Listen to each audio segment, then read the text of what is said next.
You're listening to the scientific radio of the unknown. One of the most interesting podcasts on the internet. Welcome back to another episode of Scientific Radio of the Unknown. I'm your host, Carson French, and today I'm joined by Andrew Olson and Will Welch. So, to start off, I have a question for both of you guys. Do you believe in the unknown? I think everyone should believe in the unknown. Unknown is just stuff that you don't know of. Unknown isn't, I don't know why the instinct is to think about ghosts or Bigfoot or whatever, but of course there's stuff that we don't know about. There's stuff in the ocean we don't know about, there's stuff in the woods we don't know about. So of course, everyone should believe in the unknown. What do you think? I would agree with that statement. Well, I think if there was no unknown, then there'd be no point of even living. You know, if we knew everything that existed, then what's the point of doing anything? So, of course, the unknown is important. And that's why we're here, to try to discover the unknown and learn more about it. That's right. I couldn't have said it better myself. Now, have you guys had any experiences ever that are unexplained, and you don't know exactly what happened? Yes, I have. Do you know what Elon Musk's Starlink is? Yeah. So it's satellites in a line that look like, if you didn't know what it was, you'd think that was an alien. And it passed over this past summer in Cape Cod, Massachusetts. So there was like this big line of stars, and they're all satellites. Like, if you didn't, you can look it up on Twitter and see what it looks like. But it's basically just like stars on a line, and they're flashing really long. They're flashing really quick. So we saw that go by really fast. I started freaking out because I was like, "What the heck is that?" And one of my friends with me was like, "Oh, that's Elon Musk's Starlink. It sends Wi-Fi to remote areas in the world." I was like, "Oh, that's amazing! Like, look at it." And then after those satellites blink by, we saw these little like lights flash, make like a little C gesture in the sky, and then it would fade off and you wouldn't see it, and then you would see it go back around. So interesting. So that's not Starlink, that's not a shooting star. No. We didn't know what the heck we saw. I'm not saying it was an alien, I'm not saying it was a spaceship or whatever. What I'm saying is I have no explanation for what it was. But what it did look like, what was happening, was a ship or something coming by to look at the Starlink, not knowing what it was, and then driving away because they like got a glimpse of it, and they're like, all right, that's exactly what it looks like. That's what it looked like. I'm not saying it was like an alien come to invade or like some form of life. What I'm saying, I'm just telling you what I made of the situation. And so how many people were there who saw it? It was my friend. It was myself, my friend Mac, and his brother Ethan. So we were sitting in his hot tub in his backyard at night. So all three of us were like, "Hey," we came away from the situation. We're like, "I have no idea what the heck that was." Yeah, I can't explain that. It's not a plane. That's not a helicopter. That's not a star. What the heck? Yeah, in the UFO community, Starlink is a big problem because on all the websites to report UFOs, like 99% of the reports are Starlink now. Yeah. So it's like, it's almost like maybe Elon Musk created this Starlink to maybe try to cover up other UFO reports. Was that true? That's interesting. Possibly. Wow. Yeah. And also, what you were saying is, if there was some sort of craft that was trying to hide itself, wouldn't you think it would want to stay around Starlink so then people would think that it's part of Starlink? Yeah, I mean, that would obviously take a really advanced form of aircraft. Like, I don't the way I see it is like, if they have the technology to get in my eyesight and get that close to the Starlink, then I think they also have the technology to get down here. So either, let's say theoretically that was other life from another planet, either they don't want to come down here, or they're just taking their time and getting down here and preparing something bigger. Right. That's what I made the situation. What about you? Yeah, just this past summer, I was in Hawaii with my family and my grandparents, and we were, out on the beach just watching sunset. And just after sunset, we were kind of like, looking at the stars, and there was this one, like, light just above the horizon that was like really bright, like definitely too bright to be a star. And it was just me, my mom, and my grandma. My grandma's from the Philippines, and she learned a lot about like spirits and all that type of stuff. And she saw it, and she got really scared. She's like, that's not a plane, that's not a light, I forget what she called it. She had some name in Tagalog, which is the Filipino language for it. And I was like, I didn't know what that meant, but it was like a really bright light in the sky, like definitely too bright to be a star, but it wasn't moving like a plane, and it seemed like it was getting like closer. And so me, my mom, my grandma were looking at it. My grandma was really scared, so I ran to go get my sister to show them. And as soon as I got them and turned around, like the light was completely gone, like it was never there. And so like I asked my sisters if they saw it. They said they didn't. So it was just me, my mom, and my grandma who saw it, and like no one else. I don't know if they didn't believe us, but they didn't see it at all. So it was just a really weird experience, because one second it was there and like very bright in the sky, and the next it was completely gone. So what did you make of the situation? Like, I couldn't explain my situation. Yeah. Could you explain yours? I don't know. I kept telling myself it was like a plane or something like that, but it wasn't moving. And then, as I said, my grandma was like pretty freaked out by it. She kept saying it was like a spirit, and I don't know how much she knows about that stuff, but as I said, when she was young, she learned a lot about like spirits and stuff like that, and she would always like tell me and my sisters, what we thought to be crazy stories when we were little, but maybe there's a little bit more to that now.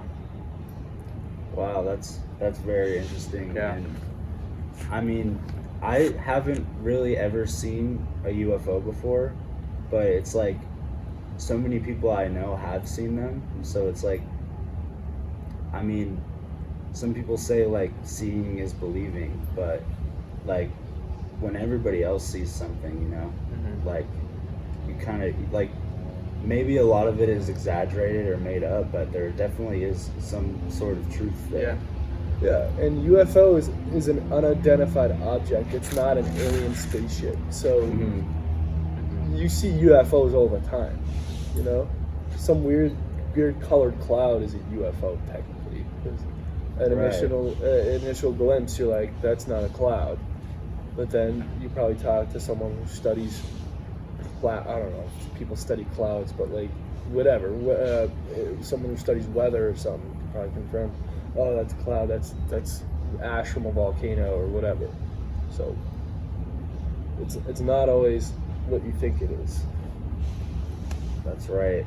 I know that the government recently put out a report on UFOs, or they call them UAPs now, and they said they had something like over 100 cases of UFOs, and only one of them was identified. But the main point that they were trying to make is that these UFOs, they're most likely not all the same thing. Like, it's probably a wide range of different things. Yeah. Like, most people think like when you ask somebody like, what do you think the UFOs are? Like, it doesn't have to be just one answer. It can be a lot of different things at the same time. Yeah. Craziness. Can I ask a question to you guys? Yeah. This doesn't have to be any UFOs, but this doesn't have to be about UFOs, but I feel like everyone has this one story from their childhood that an uncle or an aunt told them around the campfire that stuck with them and just kind of chilled them to the bone. What was that story for you guys?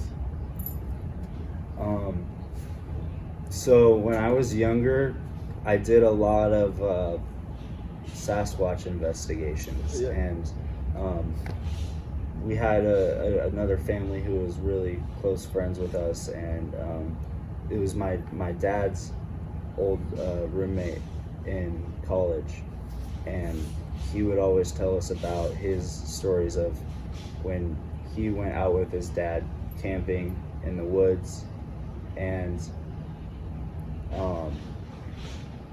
one night they just hear like this really like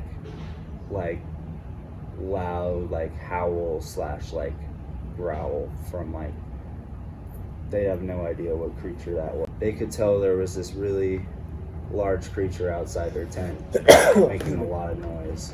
That it couldn't have been a human, but it couldn't have been a bear, which I would think would be the largest creature in that area.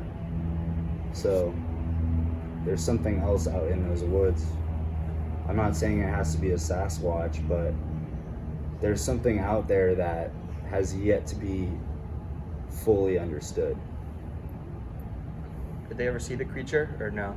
I believe they did, yeah. With I think they went out there with flashlights and they saw it, yeah. What about you? What's a scary story? Let me think. Well, I don't know if this is like a scary story per se, but my grandma on my dad's side is from Ireland, and every year we go to their house for Christmas, and they always have a bunch of like little toys and stuff under the Christmas tree. And there's this one elf, like this little elf that every single one of my cousins, including myself, has just been terrified of for like I mean, it is like a creepy looking elf, but like every single time my grandpa would pull it out and show it to like any kid, they would start like bawling, crying. And the rumor is that toy is haunted.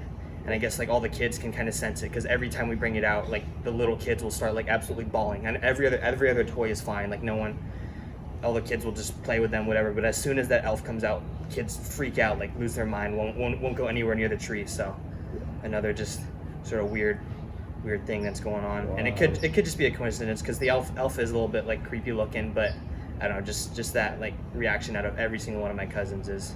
It's interesting to see the energy off of kids. Like their instincts are sometimes much more clearer than adults. Yeah. Sometimes they'll say something that everyone's like thinking, but no one really has the guts to say. Yeah. So like in a way, like kids are a very good avenue for like basic instincts. Yeah, definitely. You know? Like they're doing what everyone's thinking, but no one really wants to be like, oh, that elf's creepy, get that thing out of here. Yeah. They're the ones that are like, oh, this is wrong, I don't feel comfortable with this, get it out of here. And kids are often like, especially like younger kids, like toddlers, they're often known to like communicate with like spirits in haunted houses. Yeah. Like often these entities will attach themselves to younger children and sort of like form a bond with them and try to feed off their energy. And there's one story that I actually have about I believe she's my second cousin, and she has 2 twin daughters, and they used to live in this house that they thought was haunted, because the 2 twin daughters would always talk to this person who wasn't there, both of them, and they called him Grandpa. So like it must have been like this old man that they weren't afraid of him, but they were talking to somebody who wasn't there. And one night the mom woke up in the middle of the night and saw a man watching her, like a dark shadow, and he was wearing a big hat, and it was just a shadow of this person watching her, and she got like really freaked out, and then it just disappeared. So they decided to move out of the house, and when they were leaving, the 2 twins, as they were driving away, turned around and they said, "Bye, Grandpa." And then And who is this? Where did you hear the story? I heard this story from my mom, because this person is on I believe she's my second cousin on my mom's side of the family. I think I met her once, like a long time ago. And what's really interesting is if you look up online, there's actually this one, they call him a shadow figure named the Hat Man. And multiple people have seen this one shadow figure that wears a hat. And often people will see it during sleep paralysis. Yeah. Damn, terrifying. Yeah. Right? I don't want that thing lurking when I'm in sleep paralysis. That's crazy that like both twins saw it too. It wasn't just like one kid making it up. Because like if both of them were like communicating with this thing, and then the mom said she saw it too. So that's like 3 different people who like in the same house had an experience with this. Right. Figure, creature, whatever you want to call it. Yeah. And I'm thinking that when the mom saw him, I think that there's a good chance that she was in sleep paralysis. Like she could have like not actually been awake, but she felt like she was awake, because like false awakenings are a very real thing. Mm-hmm. Yeah. But either way, it is still really creepy how like people from all over the world see this same creature. Yeah. This man with this like dark like shadow person wearing a big hat. Yeah, it's crazy. It's even different cultures. Can I tell you my crazy story that I heard when I was little? Definitely. I can't remember if one of my friends told me this, or if it was an older relative, but whoever told me it had like an uncle or whoever. I don't know. I'm not close to this individual. I just heard the story, and he was stationed at Camp.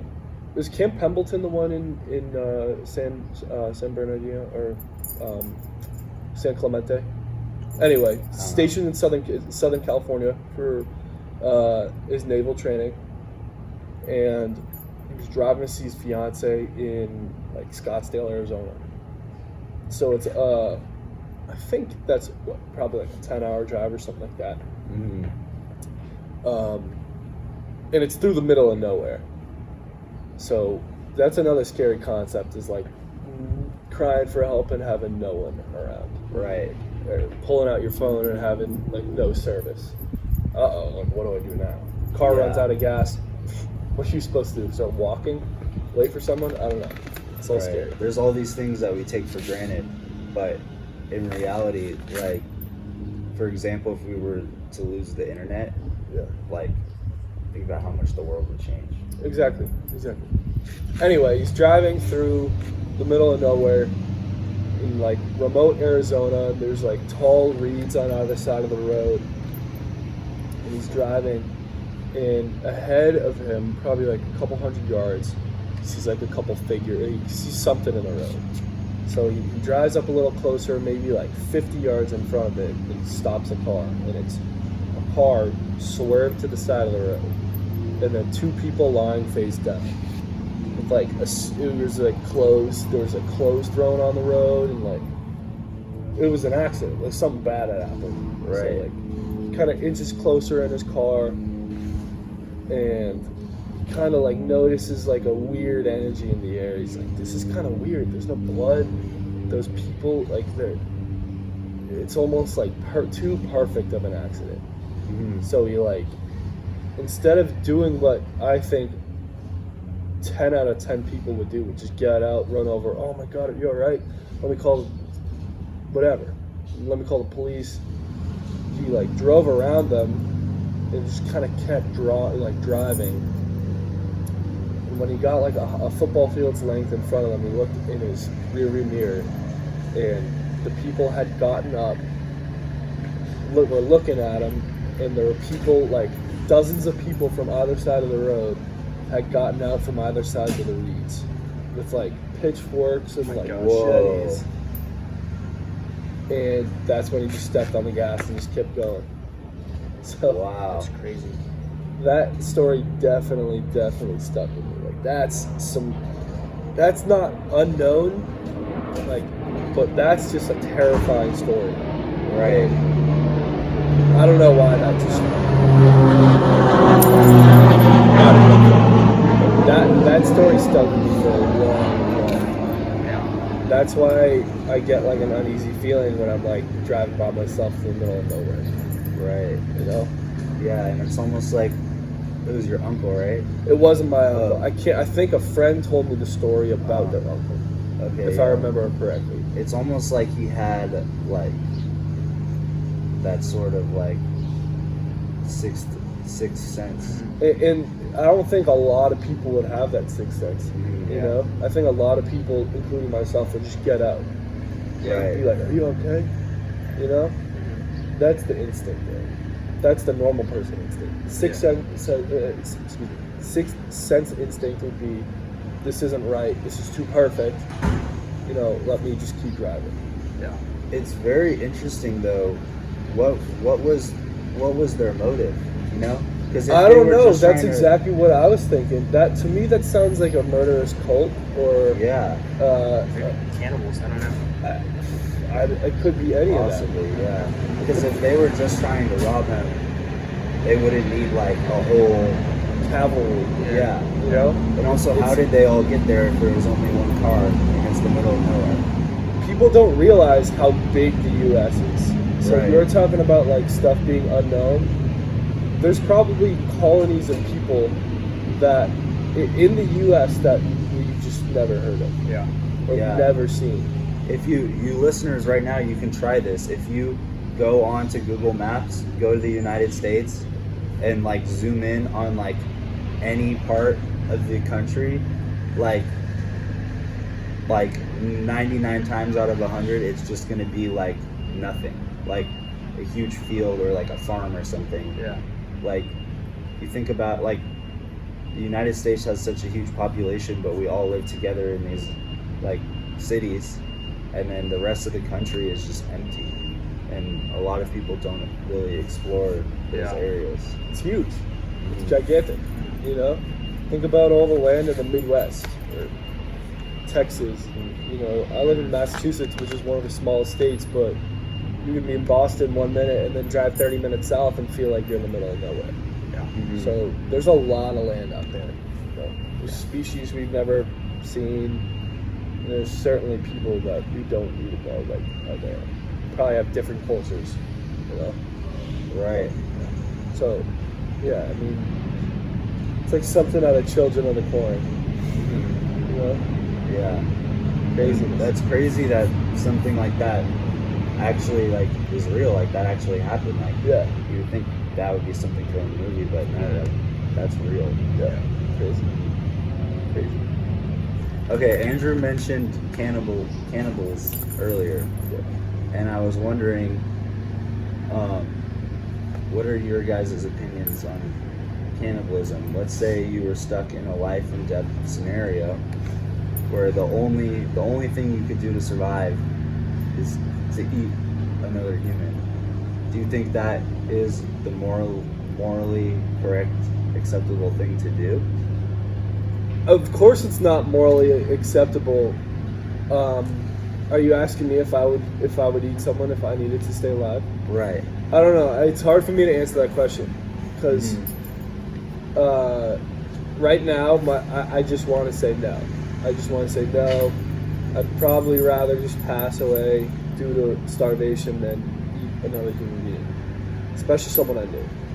Right. But that being said, I feel like there's a very strong survival instinct that kicks in when you need to survive. So I'll give an example. Aaron Ralston gets his arm caught in a rock. I think it was in Utah, and cuts his arm off with basically a pocket knife. So if you were to sit up here and ask me, would you cut your arm off to survive? I honestly would probably say no. Really? I would probably say no. I'd probably say I'd rather just pass away. I don't want to do that. But that being said, if I were actually in that situation with my arm caught in a rock for 127 hours, I am sure that some type of survival instinct kicks in, and I'm willing to do anything to get out of that rock. Right. Because I was listening to an interview with him, and he said the greatest moment of his life was when his arm came free. And not that he was going to survive, but that he wasn't going to die in that crevice. Right. So I'm sure everything is flipped in your mind when you're actually faced with that life and death situation. Right. So in this scenario, there's a carcass in front of me, and I have to eat it in order to survive. You know, I can sit up here right now and comfortably say, no, I wouldn't do that, but I'm sure there's a whole nother layer of survival instinct that kicks in when you're actually faced with that situation. I wish I gave you a clearer answer, but that's all I can say. I think that's a good point you bring up. You know, if like obviously right now we're not starving. We've never been in a situation like that, so it's easy to say, you know, oh, if I was in that situation, I don't think I would eat someone. But I think, like as you're saying, if you're literally in like a situation where if you don't eat that person, you're gonna die, or perhaps if you're with another person, you both will die. You know, at some point, like your primate instinct is gonna kick in, and you're gonna do whatever it takes to survive. And if that means, you know, eating another person or doing something like that, then I mean, so be it. And I guess to bring up another point, there are like tribes and stuff that are like barely reached by the outside world, and they do like practice cannibalism, all that stuff. And I think, you know, living in such like a developed country where we're so in touch with our morals and stuff, it's easy to just be like, no, cannibalism is horrible. But I mean, these people who, you know, have no sort of contact with the outside world, that's part of their lifestyle. You know, cannibalism is just how they part of their normal lives, I guess. And I'm not saying necessarily that's right, but that's definitely something to consider, that we're in such, even though we all live in one big world, it's a really different world with some, you know, tribes and peoples that are so like secluded from our what we perceive to be normal, or like the outside world. So, you know, cannibalism as we think about it could be like this horrible thing, but in other cultures it could just be, you know, a way to survive. Right. Now, what would you do if somebody said they wanted you to eat them and you had to do it to survive, and they sacrificed themselves so you could eat them? What would I do? I would do my best to convince them to not sacrifice themselves. I'm saying after the fact that they already did sacrifice themselves. They already killed themselves? Mm-hmm. Well, if it's like, if I don't eat them, I'm gonna die, I think I would eat them for sure. I think I'm just gonna give you the same exact answer as I did last time. I mean, to me, in my mind, whether they sacrifice themselves or whether they just passed naturally does nothing to me wanting to eat them more or less. Right. Yeah. But I am curious as to what you guys think about, like you said, tribes in other parts of the world that they actually do practice cannibalism. Mm-hmm. What do you think is the human instinct behind that, or what do you think is the draw of attraction? Because these people obviously are very good at knowing their land. Yeah. They're probably very good at living off their land, farming. They probably are very good hunters. Why do you think they choose the human? Can't they just go out and get you know, a beefier, less bony mammal? Mm-hmm. It could have to do a lot with the geography. Like maybe they don't have those types of animals available. Yeah. It could have to do with their culture, you know? Maybe it has something to do with like passing the life on after death. So do you see it more as a spiritual aspect or more of a survival aspect? I think it could be either. Yeah. And also you think of like, there are other animals in nature, such as like hammerhead sharks. They eat each other. So it's not a thing that's just exclusively to humans. And it's very interesting how like a species is made to, like, they develop all these traits so they could survive. Yeah. But then they also eat their own species. It's like there has to be some sort of benefit to where eating themselves would make their species do better in the long run, or else it wouldn't happen. Yeah. It also could be like a hierarchy or like domination type thing where, you know, I guess it is like showing your dominance or showing how powerful you are by, I don't know if it's like an outsider coming in and you want to like show like, oh, we're stronger than whoever this foreign person is, so we're gonna like kill them and eat them, or if it's killing the weaker people in your tribe, you know, survival of the fittest, and you know, if you're not strong enough to survive, we're gonna kill you and eat you. So it could be something like that as well, where, you know, it's just showing your strength, and again, sort of like the primal nature, you know, survival of the fittest, all of that. Mm-hmm. one of my favorite movie series is not quite a series until recently, but one of my favorite movies of all time is the Texas Chainsaw Massacre, and that's one of the first movies to ever bring up very uncomfortable topics such as incest and cannibalism. So after that movie, there was I think it was banned in the U.S. because of those topics. Really? But since then, we've seen in pop culture or I shouldn't say necessarily pop culture. I should say media, movies and TV shows. There's been a whole nother revival in really dark topics like that. Why do you think that the greater public enjoys, or it's almost like a car wreck, right? You don't want to see it, but you kind of have to. Why do you think people, and I'm trying to phrase this correctly, why do you think people go view really, really dark topics like that? I'm not sure. I think it's possibly because,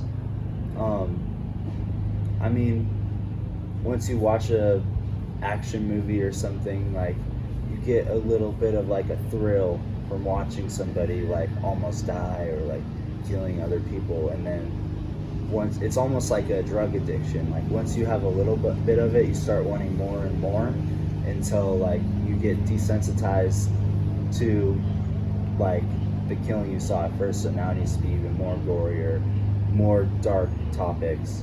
And to me, it kind of reminds me of McCamey Manor. Have you guys heard of that? No. I have from you.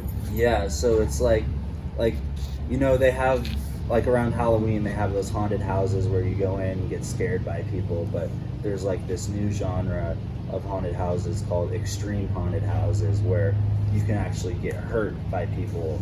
And McCamey Manor was the most extreme, where it's basically this guy who used to be an interrogator for the military, and he basically just tortures you, and people do it willingly. So it's it reminds me of why people are so interested in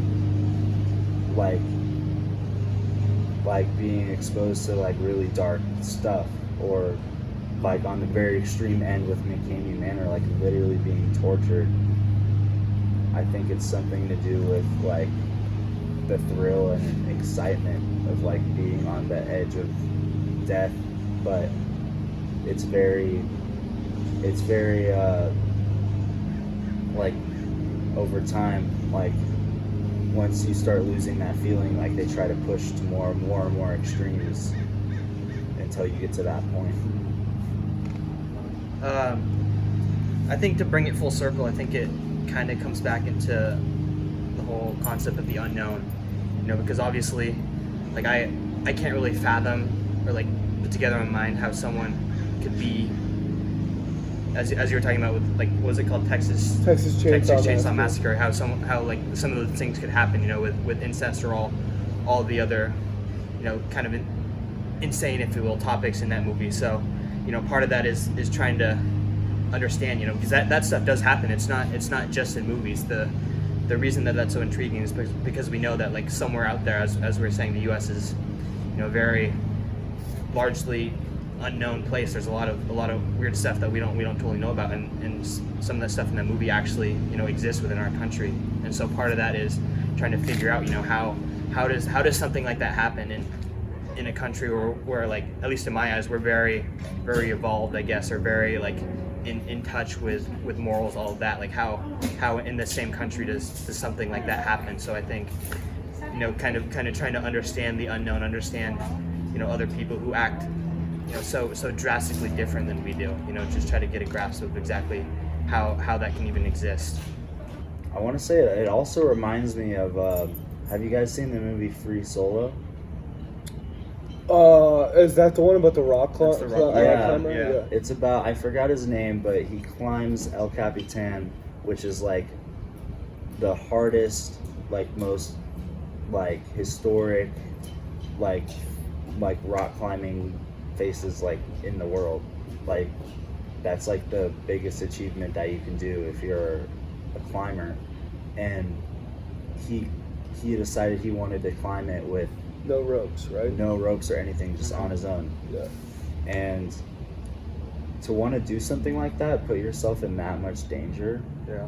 like it goes against everything with like human instinct. So like what do you think makes somebody want to do that? I mean, there's adrenaline junkies, right? Like I consider myself an adrenaline junkie. You know, we all play football. I love the feeling that it gives me. You know, that rush. You know, it's dangerous. It's physical. It's violent. I love throwing like my body around. So that gives me like a feeling of rush, excitement. There's not a lot of things in life that you can do that legally. You know, here we go you go to school and you get in trouble if you wear the wrong clothes, or if you use the wrong language, or if you act out. But then you go on the football field and you can hit someone. Yeah, it's encouraged. So that balance is really cool.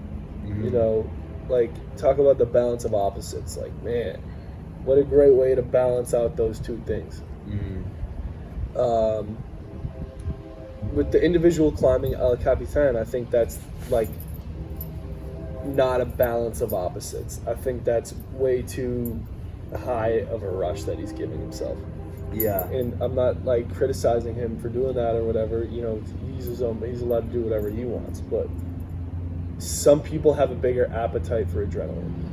And I think that if there's a spectrum between us and him, I think that he's, you know, he's the extreme. Yeah. And we are just like the average people that balance those two things out. I don't. It's hard to put into words. Yeah. I mean, as I think both of you guys touched on, like at a certain point you get like so desensitized to the adrenaline or whatever that you need more and more of it to get that same rush. And I'm sure like if I went out and I did like some basic rock climbing, I would get like some sort of rush, but for him he would be like, this is literally whatever. And so even climbing one of the toughest rocks in the world, he was thinking in his head, you know, if I do this with ropes, like I'm not gonna get the ultimate rush, you know, that's something that he really wants. And I guess I don't know, you need so much at a certain point to get that same, you know, rush and feel like, so whatever it is, freeing, or however he's trying to feel. So I mean, he's literally sacrificing basically his life, because one misstep, anything like that, like he's dead, you know. There's nothing to save him, and maybe that's part of the rush to him. But I mean, I guess at that point, like as I said, he's sacrificing literally everything he has just to feel that, because you know that's his whole life, you know, rock climbing and doing extreme sports to a point where he has to do something so crazy to even, you know, feel like he's actually, you know, doing something, I guess. Right. And I also noticed the same thing as a paranormal investigator. Like, I'll go out into the unknown, and I mean, what used to be something really scary, like being out in the woods at dark, or being in a haunted area, like those types of things, now that I've done it so much, just aren't really like scary to me. It's more just I'm out there trying to do my research. But and then I always am looking for more and more extreme locations over time. I think it's sort of the same type of thing, and I think that same idea can be applied to any hobby or any area of interest. So I have a question for you, and you feel free to answer this for yourself as well. You, as an investigator of the unknown, what is the most disturbing place you've been in, and why? The most disturbing place I've been to is Dyer Lane in Roseville, California, mainly just because so many dark things have happened there, and it's actually like people die there like a lot. So going there, it's not just danger from the unknown, it's also danger from the known. Like people could show up with guns and like rob you at any point. And it's sort of like what you were saying, because it's a road out in the middle of nowhere. Like there's nothing around there except farms maybe. Yeah. And at the same time, there's also this really dark energy there.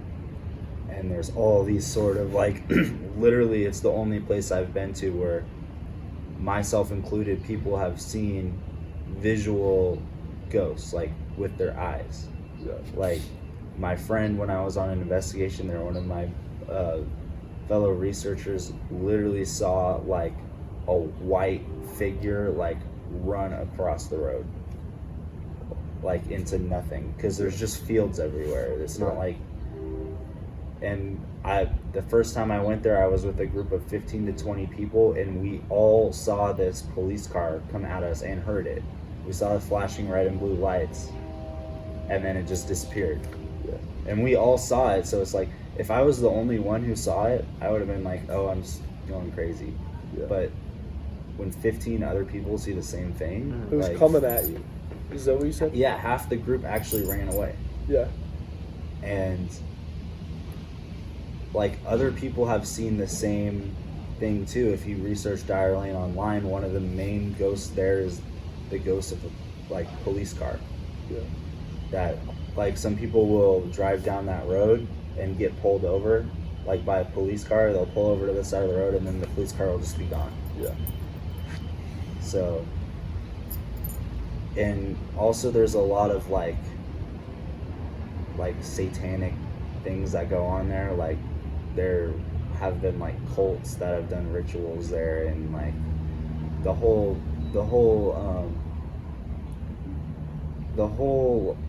like curse on Dyer Lane started because there were witches doing rituals there. And I think this was back in like the 60s or 70s.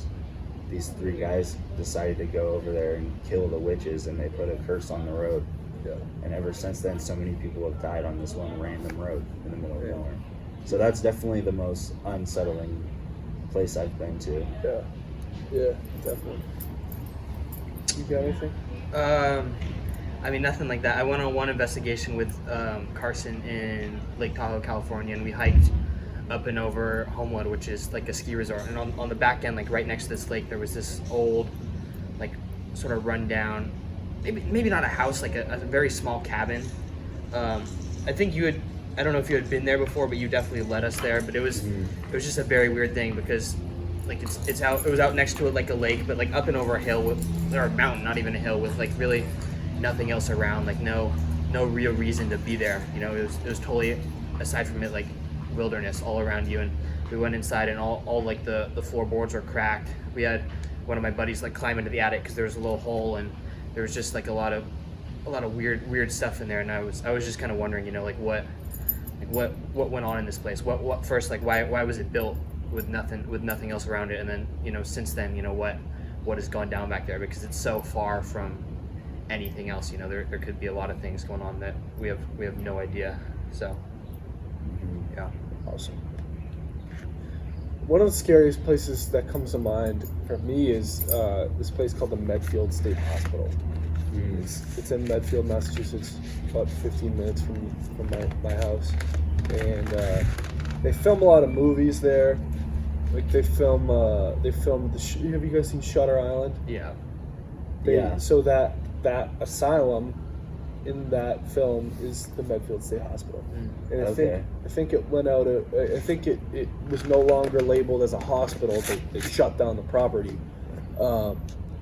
in the 80s when technology and medicine got a lot better. You know, one of the scariest concepts about the state hospital is that they used to do things like lobotomies and electroshock therapy back then, which is a scary concept because that was the medicine back then. If you were depressed, anxiety, or just kind of irritable, like, oh, you know, just go over to go get checked into the loony bin and get like a lobotomy or something like that, which is a crazy concept.